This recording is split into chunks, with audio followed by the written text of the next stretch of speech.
बिस्मिल्लाहिर्रहमानिर्रहीम। अस्सलामुअलैकुम। मलीहा को जो भी देखता देखता ही रहता था। 4 भाइयों की इकलौती बहन थी। उसके सब नाज नखरे उठाते थे। वो इतनी खूबसूरत थी कि उसकी माँ कहती थी कि उसकी शादी किसी शहजादे से होगी। मलीहा की सहेलियाँ इसकी हम उम्र थी और इससे जलती भी थी। मलीहा दिल की साफ लड़की थी।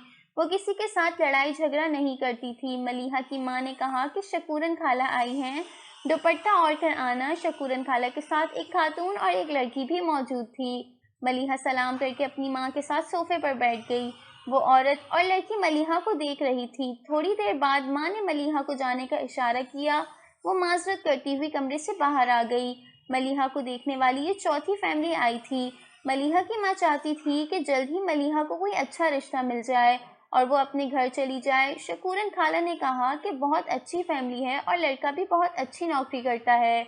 वो लोग जाते हुए मलीहा को पसंद कर गए। बस वो लड़के का इंतज़ार कर रहे थे। वो क्या चाहता है। लड़की का नाम रफ़ाकत था और इसने मलीहा की तस्वीर को देखकर कबूल कर लिया।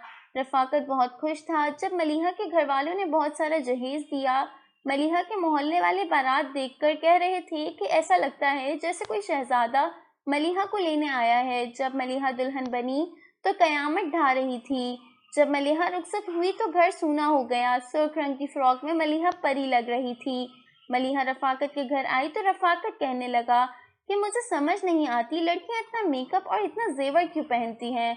मलीहा उसी वक्त वॉशरूम में गई और अपना मुंह धोकर आ गई। मलीहा ने अपना सारा जेवर उतार कर डब्बे में पैक कर दिया। रफ़ाकत बहुत गुस्से से मलीहा के साथ बात करने लगा। रफ़ाकत अपने मोबाइल में मसरूफ़ हो गया और मलीहा भी सो गई।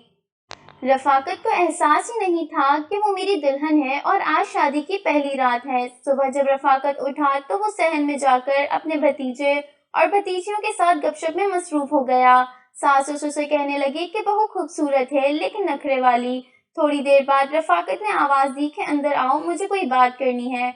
रफ़ाकत ने कहा कि तुम इतना ज़्यादा मेकअप नहीं किया करो और परफ्यूम भी नहीं लगाया करो। मलीहा ने सोच लिया कि अब इस शहजादे के लिए मुझे सब कुछ छोड़ना पड़ेगा। एक दिन मलीहा की माँ इसको लेने के लिए आ गई, मगर रफ़ाकत मलीहा को कहने लगा कि इतना अपनी माँ के घर रही हो, अभी तक दिल नहीं भरा क्या। रफ़ाकत जब भी अपने ऑफिस जाता तो कहता कि तुम भी मेरे साथ चलो, मेरे दोस्त भी अपनी बेगम को साथ लेकर आते हैं। लेकिन मुझे ये अच्छा नहीं लगता था कि मैं बाहर किसी गैर मर्द से बात करूं।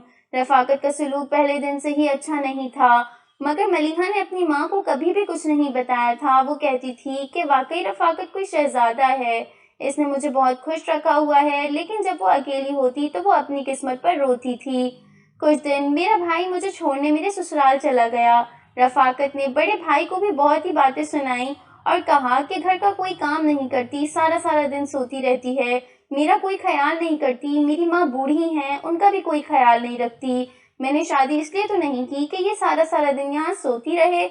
रफ़ाकत ने मुझे कुछ दिन बाद तलाक दे दी और तलाक के कागजात मेरे हाथ में दिए और मुझे अपनी माँ के घर छोड़ आया। मेरी सहेलियां भी मुझ पर बातें करने लगीं कि इतना गुरूर करती थी तुम अपने हुस्न पर, लेकिन इतने हुस्न का क्या फायदा कि तुमको तुम्हारे शौहर ने तलाक देकर घर भेज दिया।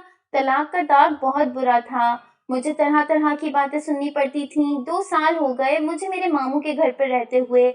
अपने माँ बाप के घर कभी नहीं गई, क्योंकि मैं जब भी वहां जाती तो मुझे अपने पुराने दिन याद आते थे।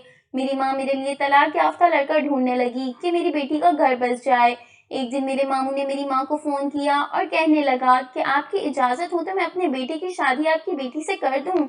तो मेरी माँ कहने लगी कि आप मेरे बड़े भाई हैं, आप जैसा करेंगे वैसा ही हमें कबूल होगा। मुझे अपनी माँ का फैसला कबूल करना पड़ा और अपनी माँ और अपने मामू की इज्जत रख ली। शादी के बाद मैंने स्कूल में पढ़ाना छोड़ दिया और घर में रहती थी, अपनी मामी के साथ घर का काम करती। अल्लाह ने मुझे एक बेटा दिया, बहुत ही प्यारा था और आहिस्ता आहिस्ता मुझे अपनी ज़िंदगी से प्यार होने लगा और मैं अपने बेटे और शौहर के साथ अच्छी ज़िंदगी गुजारने लगी। अगर आप सबको मेरी कहानियाँ अच्छी लगती हैं तो मेरे चैनल को सब्सक्राइब करें और बेल आइकन के बटन को क्लिक कर दें ताकि मेरी आने वाली वीडियोस आप सब तक पहुंच सकें।